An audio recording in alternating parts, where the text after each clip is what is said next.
आप देख रहे हैं सिटी इंडिया न्यूज़ चैनल, हक की आवाज़।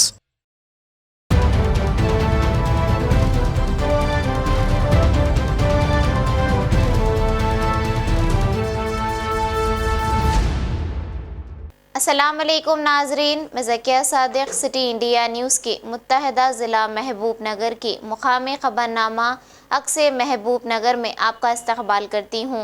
ख़बरों से पहले सुनते हैं हदीस शरीफ। अहादीस नबवी सल्लल्लाहु अलैहि वसल्लम, मन सल्ला अलैया वाहिदतन सल्लल्लाहु अलैहि अशरा। मुस्लिम शरीफ। जो मुझ पर एक मर्तबा दरूद भेजता है, अल्लाह ताला उस पर 10 मर्तबा रहमत भेजता है। मौजूदा दौर में घरों को खुफल डालकर तकारीब में जाना महंगा पड़ रहा है। जी हाँ नाजरीन, ज़िला महबूब नगर मुस्तक़र के शाह साहब गुट्टा में वाक़ई नालंदा ऑटो स्टैंड इलाके में घर को खुफल डालकर तकरीब में गए हुए घर को कुछ सारिकों ने निशाना बनाकर खुफल शिकनी करते हुए सरक़े की वारदात अंजाम दी गई। मुतासिरीन ने मीडिया नुमाइंदों से बात करते हुए बताया कि इनके अजीज़ के घर 5 दिसंबर को एक तकरीब में शिरकत के लिए गए हुए थे कि इसी दौरान सरक़े की वारदात पेश आई। जब लौट कर आकर देखा तो खुफल टूटा हुआ था और घर की हालत बदल चुकी थी। इस सरक़े में 2.5 तोले सोना, 20 तोले चांदी, 20,000 रुपये सरक़ा कर लिया गया। मुतासिरीन ने पुलिस अहदेदारों से अपील की कि इस मामले की तहक़ीक़ करते हुए सरक़ा की गई रकम और जेवरात लौटाने का मुतालबा किया।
ये शाह साहब गुट्टा मरलू में मेरा मकान है साहब। और जो है ना, हम संडे के दिन दावत है बोल के हैदराबाद गए थे और जो है ना बच्ची का रस्म था। एक दिन में ये काम हो गया सब रात में। फिर दूसरे दिन हम आ गए और जो है ना सोना था, एक 3 तोले, एक 20 तोले चांदी थी और 17,000 16,000 रुपये नकद थे। कुछ कास्टली आइटम भी थे, लेके चले गए चोरा। और सीए साहब को, एसआई साहब को हमारी गुजारिश है कि हमारा जो गया हुआ सामान हमारे को जल्दी से जल्दी कोशिश करके हमारी रिकवरी करके हमारे को दिला दिए तो आप लोगों की बहुत बड़ी मेहरबानी। अस्सलाम वालेकुम, मेरा नाम मोहम्मद बिलाल है।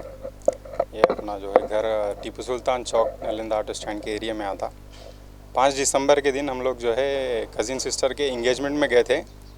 उसके बाद हम लोग जो है नेक्स्ट डे 6 दिसंबर के दिन जब शाम में आए तो घर को आके देखे तो जो है घर का लॉक टूटा था और अंदर जाके देखे तो अलमारी का लॉकर तोड़ के उसमें जो भी सोना चांदी कैश वगैरह थे, क़रीब जो है 2.5 तोले सोना, 20 तोले चांदी और 17 से 20,000 रुपये कैश जो है चोरी करके चोरा ले लेके गए। तो ये जो होने के बाद जो है हम लोग पीएस में, रूरल पीएस में जाके कंप्लेन करे। कंप्लेन करने के बाद पुलिस वाले आके जो है तहक़ीक़ात करे, पूरे फिंगरप्रिंट्स वगैरह ले लेके गए। उसके बाद आगे की कार्रवाई जो है वो लोग कर रहे हैं साहब। ऐसे ये 2-3 दिन में जो है हमारे आजू बाजू को अतराफ़ के एरिया में जो है 8 से 9 चोरी हुए, बल्कि पुलिस वाले भी बोल रहे थे। ये बहुत अफसोस हो रहा साहब, ऐसा गरीब लोगों का जो है पैसा जो मेहनत से, खून मेहनत से जो है कमा के जो जमा करते, वो चोरा जो है ऐसा दिन दहाड़े चोरी करके चले जा रहे हैं। तो हमारे को यही है कि जब जल्द से जल्द की कार्रवाई करके पुलिस वाले उन लोगों को पकड़ के जो है हमारी चीज़ हमारे तक पहुंचा दें। महबूबनगर के मोहल्ला मक्का मस्जिद में वाक़े म्युनिसिपल डंपिंग यार्ड में कचरे की अंबार की वजह से आवाम को काफ़ी दुश्वारियों का सामना है। इससे कबल कमिश्नर बल्दिया ने इस डंपिंग यार्ड को दूसरे मुकाम पर मुंतकिल करने का वादा किया था, लेकिन अभी तक वो वादा वफा नहीं हुआ। सदर मजलिस महबूबनगर अब्दुल हादी एडवोकेट ने आज फिर एक बार इस मसले की तरफ अरबाब मजाज को मुतवज्जो करवाते हुए कहा कि इस डंप यार्ड को मक्का मस्जिद से फौरी मुंतकिल किया जाए।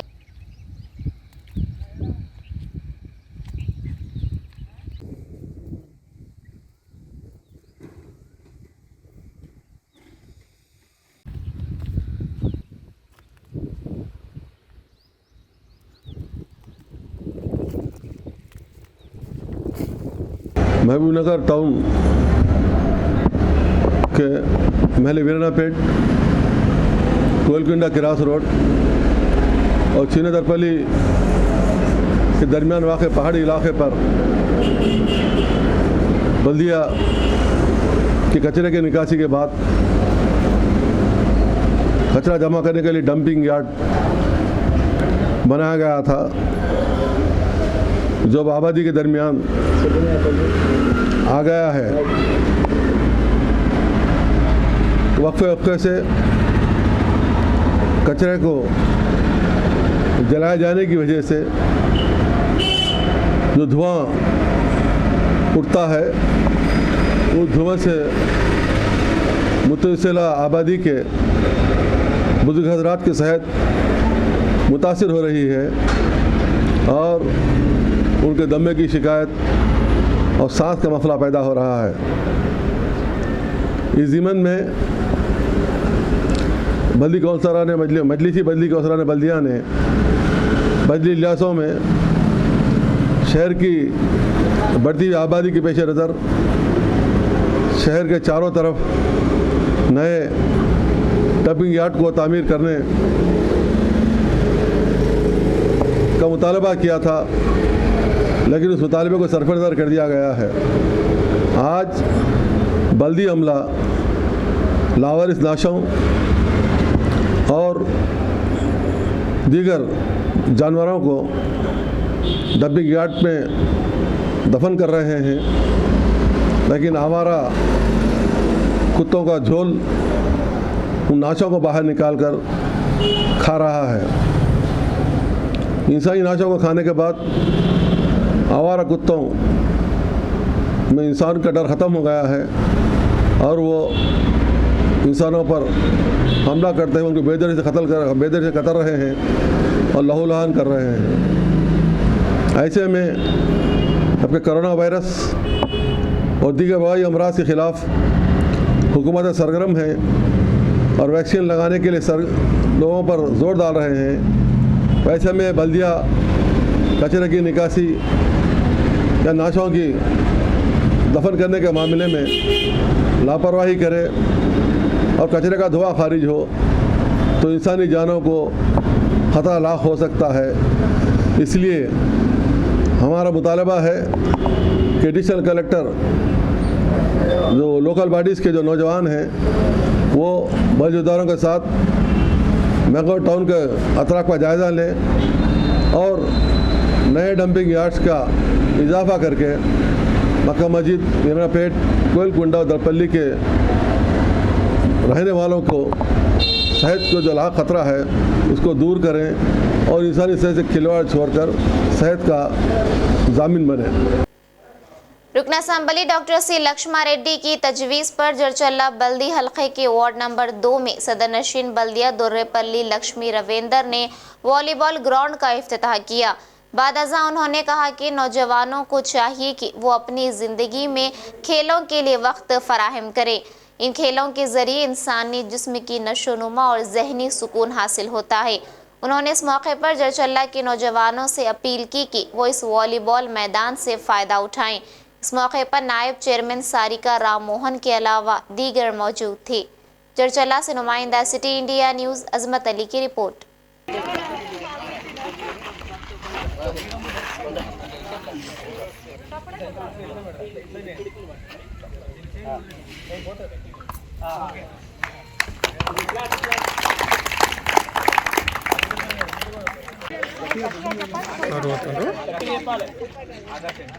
హలో పోనీ మీరు పోతారా సరే సార్ నేను ఉన్న మహిళలకి అందరికీ ఇక్కడ అంతా పూర్తి చేసి మంచిగా చేయించింది సంవత్సరం ఎంబడి మరీ చేయించింది మీకోసము. ఇవి చెట్లు కూడా పట్టణ ప్రగతి అప్పుడు ఎంబడి మరీ తీసుకొచ్చి అందరితో పిలిపించి కూడా పెట్టించాను. ఇవి ఎప్పుడు ఇట్లాగే ఉండాలి, మంచిగా నీట్గా ఏమి తొక్కకుండా మంచిగా ఆడుకోవాలని ధన్యవాదాలు.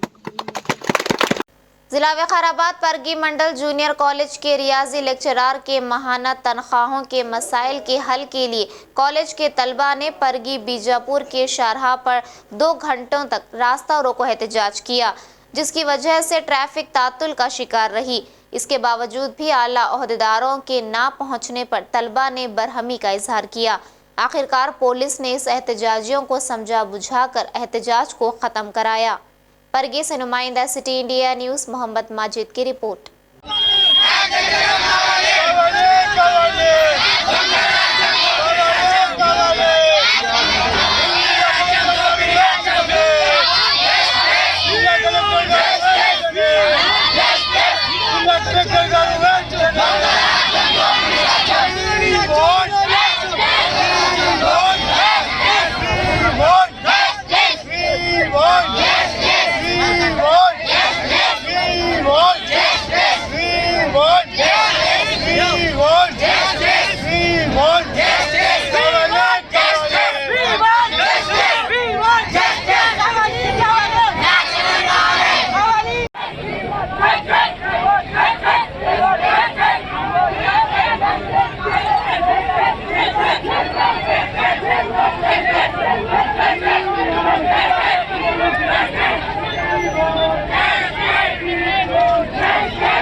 అంటే విద్యార్థులకు ఏ సమస్య వచ్చినా పోలీసులకు వచ్చి మిమ్మల్ని ఇవ్వాలి. మరి చేస్తారు కదా, అంటే మేము పోలీసు వాళ్ళం అవసరం లేదా? అవసరం లేదని నేను చెప్పాలి సార్. లేదా మీరు చెప్పండి సార్, ఆల్రెడీ జిల్లా లెవెల్ ఉన్నారు చూడండి, తర్వాత మనం మాట్లాడుకుందాం. వీళ్ళకు స్పష్టంగా ఇప్పుడు ఏమైతుంది చూడండి మీరు బాధ్యత వహిస్తారా? మీరు బాధ్యత వహిస్తామంటే మేము ఇప్పుడే తప్పుకుంటాం సార్. నేను ఇక్కడ చెప్పేది కూడా వినండి, నేను ఏం చెప్తున్నాం మరి బాధ్యత తీసుకుంటాము అని చెప్తున్నాం. మీరు ఒక రిప్రజెంటేషన్ చేయమని చెప్పినాం, ఇప్పుడే కాదు రేపు చేయండి. ఓ 2 రోజులు టైం ఇస్తాం. ఇలా చేస్తే ఇప్పటికిప్పుడు కావాలంటే ఎక్కడ కూడా జరగదు. సమస్య పరిష్కారము నీ ఇంటికాడ కూడా నీ పని కాదు. నేను చెప్పేది కూడా నువ్వు అర్థం చేసుకో, నా సొంతం కోసం కాదు. నాకు కూడా ఇటువంటి పిల్లలు ఉన్నారు, కానీ రోడ్డు మీద స్తంభింపజేయడం ఎంతవరకు సమంజసం కాదు. మీరు మాకు చెప్పండి, నేను చేయకపోతే మీరు చేయండి. మేము కూడా జిల్లాధికారులతో పరిష్కారం పోలీసులు చెప్తున్నాం. కాకపోతే ఇప్పుడు వచ్చి రోడ్డు మీద కూర్చోవడం జరిగింది. ఇప్పుడు ఆ జిల్లాధికారులతో కూడా కాకపోతే మీకు ఇస్తే పరిష్కారం అయితే అంటే మీ దగ్గరికి వస్తుంది. నేను ఇప్పుడు చెప్తున్నాం కదా, ఆ దగ్గరికి రండి, కాపీ చేయండి. ఏదో ఒకటి ఒక ఫోన్ జిల్లాధికారి మీరు కూడా అధికారులు కదా, పోలీసులు కదా, ఒక మాట మాట్లాడండి. వీళ్ళే మాట్లాడతారు, ఒక ఫోన్ లేదంటే పీసీఐ ఎవరో ఉంటారు కదా, వాళ్ళకి వినండి. నేను ఇంతకు చెప్పి వాళ్ళతో మాట్లాడండి. వాళ్ళతో నేను మాట్లాడతాను, మీరు ఎవరు లేకపోతే వాళ్ళతో మాట్లాడతాం. మీరు ఉన్నంగా వాళ్ళతో మాట్లాడడం సభ. एमएलए हुजूराबाद इटला राजेंद्र ने आज जिला वनपर्ती कोत्ताकोटा मंडल के मौजे पामापुरम में जारी बीजेपी की तरबेती क्लासेस में शिरकत की। इस मौके पर उन्होंने अपनी मुखातिबत में कहा कि रियासती हुकूमत किसानों को धान की खरीदी के मुताल्लिक़ गुमराह कर रही है। दरअसल पिछले 5 साल से किसानों की धान मरकज की बीजेपी हुकूमत खरीद रही है। उन्होंने कहा कि रियासती हुकूमत ने हुजूराबाद इंतखाबात में दलितों के वोटों को हासिल करने के लिए ही दलित बंधु स्कीम को मुतारुफ करवाया। लेकिन इसकी ज़मीनी हकीकत कुछ और ही है।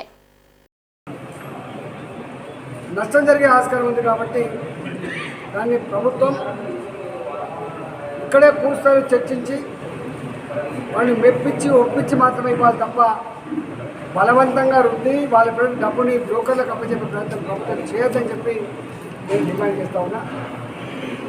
ఏదో ఒక పేపర్లో వచ్చింది 10 లక్షల రూపాయలు 5 లక్షల రూపాయలు ఇల్లు కట్టుకోవడానికి ఇస్తాం, మిగతా 5 లక్షల రూపాయలు ఎకనామికల్ సపోర్ట్ స్కీమ్ కోసం ఇస్తామని చెప్పి నేను అంటున్నా. దాన్ని కనీసం అనౌన్స్ చేయండి.